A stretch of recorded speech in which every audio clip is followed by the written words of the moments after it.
Sherlock Holmes took his bottle from the corner of the mantelpiece and his hypodermic syringe from its neat morocco case. With his long, white, nervous fingers, he adjusted the delicate needle and rolled back his left shirt cuff. For some little time his eyes rested thoughtfully upon the sinewy forearm and wrist, all dotted and scarred with innumerable puncture marks.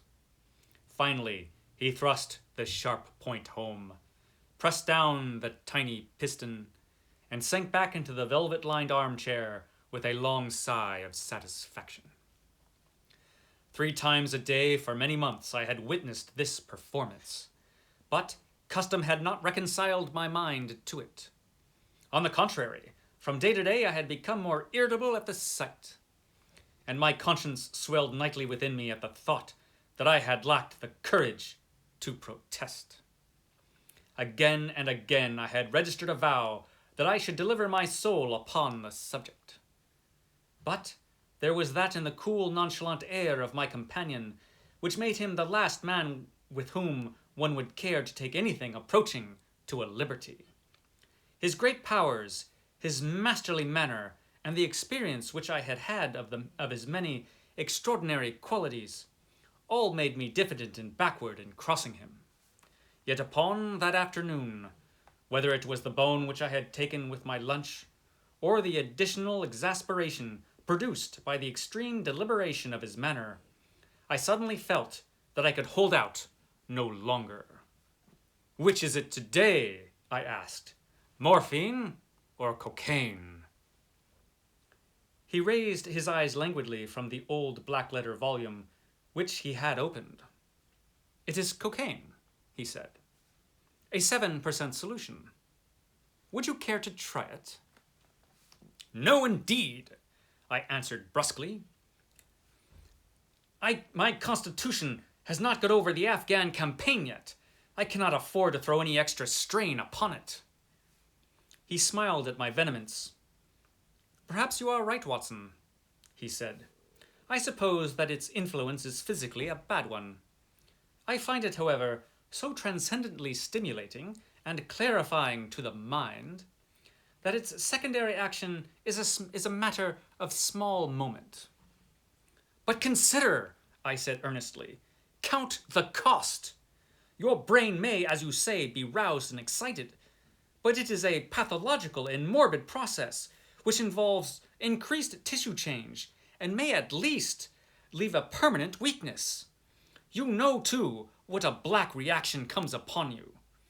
Surely the game is hardly worth the candle. Why should you, for a mere passing pleasure, risk the loss of those great powers with which you have been endowed? Remember that I speak not only as one comrade to another, but as a medical man to one for whose constitution he is to some extent answerable." He did not seem offended.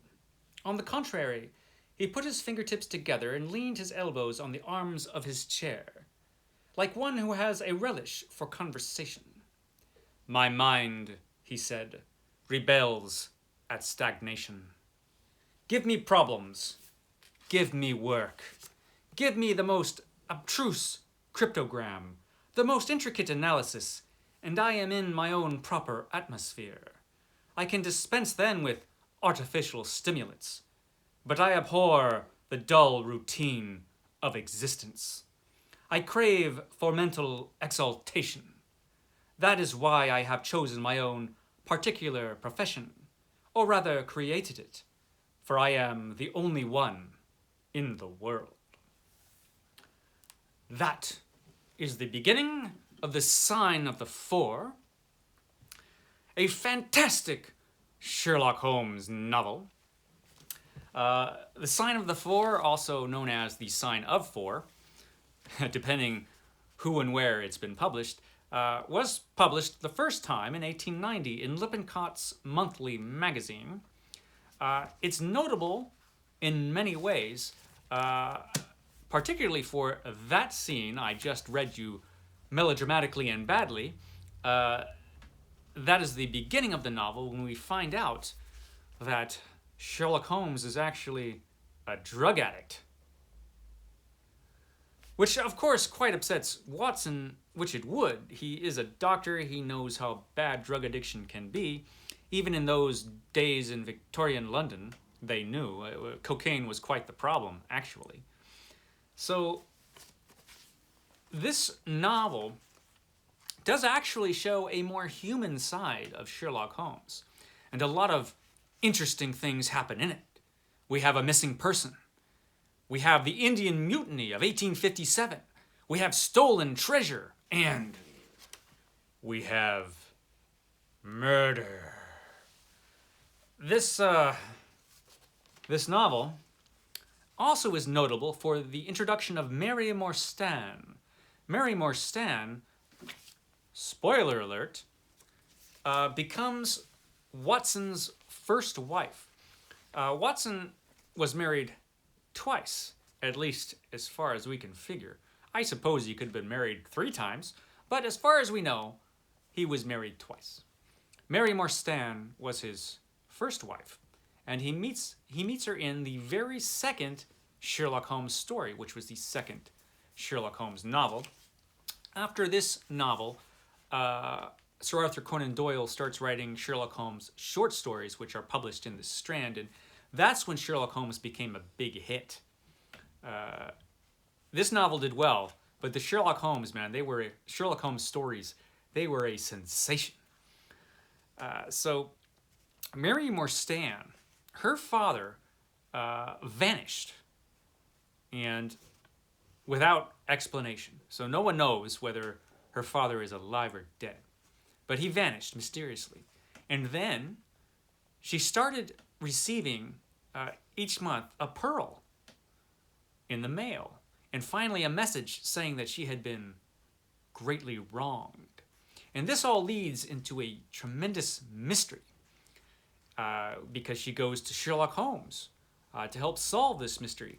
And this novel, I don't want to tell you too much more about the mystery, because it's kind of a cool mystery. And like the last one, like A Study in Scarlet, you get a big backstory to this mystery, which does involve the Indian Mutiny of 1857.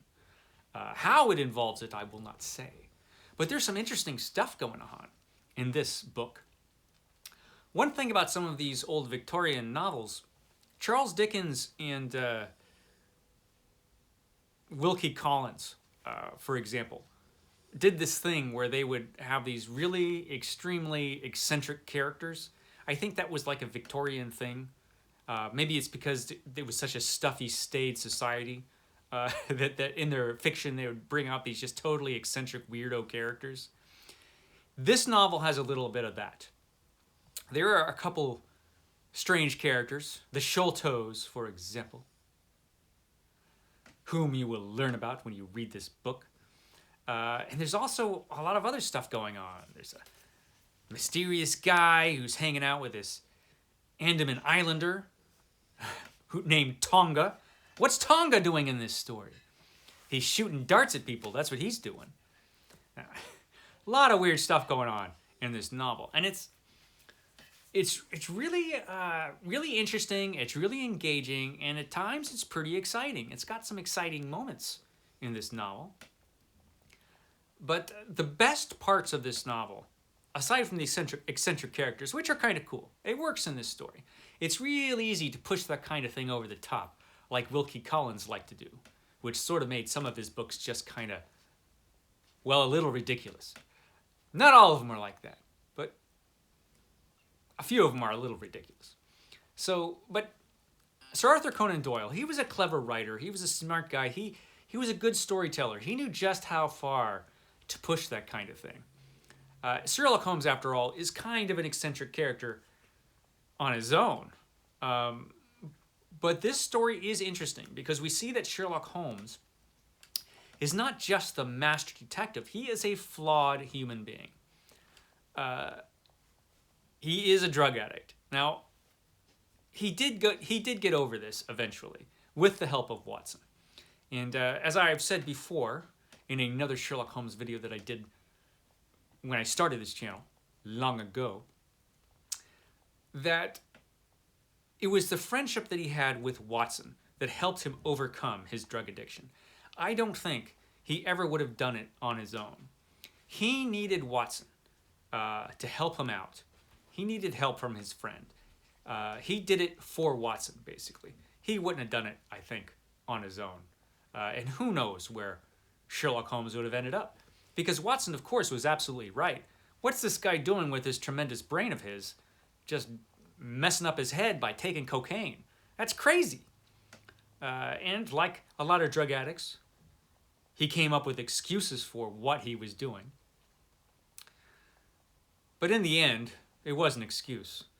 He could reason just fine without the influence of cocaine, and he could live with those dull moments. He never liked them. He was always complaining in the Sherlock Holmes stories about the dull moments he had between crimes. You get the feeling he just wanted crime to happen all the time so he could keep busy. But he learned to live with that without artificial stimulation. So that's an interesting part of this story. We learn a lot about Holmes, the man. And so that's good in itself. The mystery is pretty cool too. It's interesting that Watson falls in love so quickly. You get the feeling that Sir Arthur Conan Doyle didn't really know at this point exactly where the series was going. I mean, he was making it up as he went along. It would have been more convenient for the stories if Watson had stayed single and they just kept on living together at Baker Street instead of always coming up with an excuse for them to get together, which they did. It all worked out, but there was some tragedy down the road, which we'll get to. But for right now, in the Sign of Four or the Sign of the Four, depending on which version you're reading, we get a pretty good novel, a good adventure story actually. A lot of cool stuff in this. It's written just as well as The Study in Scarlet. There have been different opinions on whether it's better than The Study of Scarlet or not. Some people think it's not as good. Some people think it's a lot better. I like it. I'm not sure it's as good as The Study in Scarlet. I'm not sure. I think that this is a good novel. I think it's a good Sherlock Holmes novel. I don't think it's as good as the next couple books of short stories. And we will be getting to the first of the adventures of Sherlock Holmes on the next Sherlock Saturday. So thank you for joining me once again, my friends, for our weekly Sherlock Holmes adventure. I will catch you next time for another exciting Sherlock Saturday. And be sure to catch me for the Sunday Penguin, which is going to be going up a little later because I'm going to have to actually film it on Sunday, which means it's going to go up a couple hours later. Oh well, I know you guys are desperate for the Sunday Penguin. What can you do? I'll get it to you as quickly as I can, guys. Okay, I will catch you next time.